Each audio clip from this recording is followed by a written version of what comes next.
Ion খাসির মাংস দি ভাত খাই সামু খাসি বুনা দেখবো মজা লাগে মানে দেখতে যেরকম লাগতেছে খাওয়ার লাগে খালি মনটা টাইনতেছে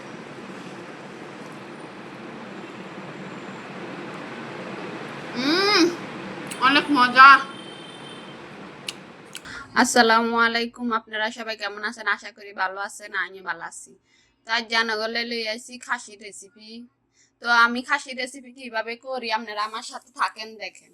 তো আমি আগে তো মশলা সব রেডি করে প্লেটে নিয়ে নিছি, এখন আমি একে একে সব দিয়ে দিব।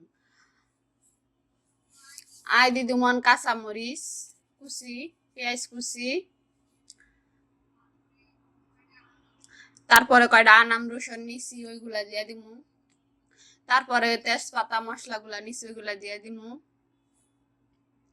তারপরে দিয়ে দিতেছি হলুদের গুঁড়া, তারপরে দিয়ে দিতেছি রাঁধুনি মশলা, রাঁধুনি কারি মশলা। আমি রাঁধুনি কারি মশলা ব্যবহার করি। তো পরিমাণ মতো দিয়ে দিচ্ছি আমি লবণ।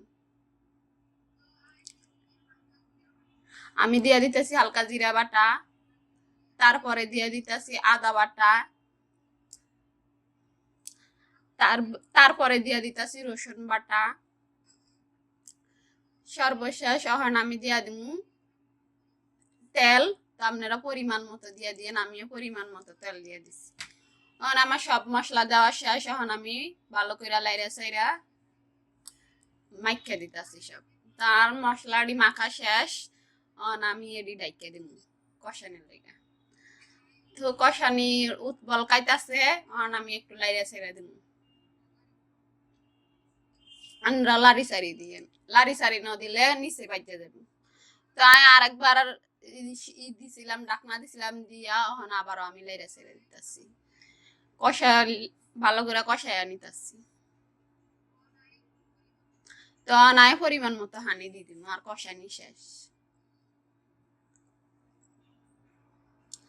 তাই পরিমাণ মতো হানি দিই, আরো 5-6 বার লাড়া ছাড়া দিছিলাম দিয়ে এখন আমি আবার লাইতেছি।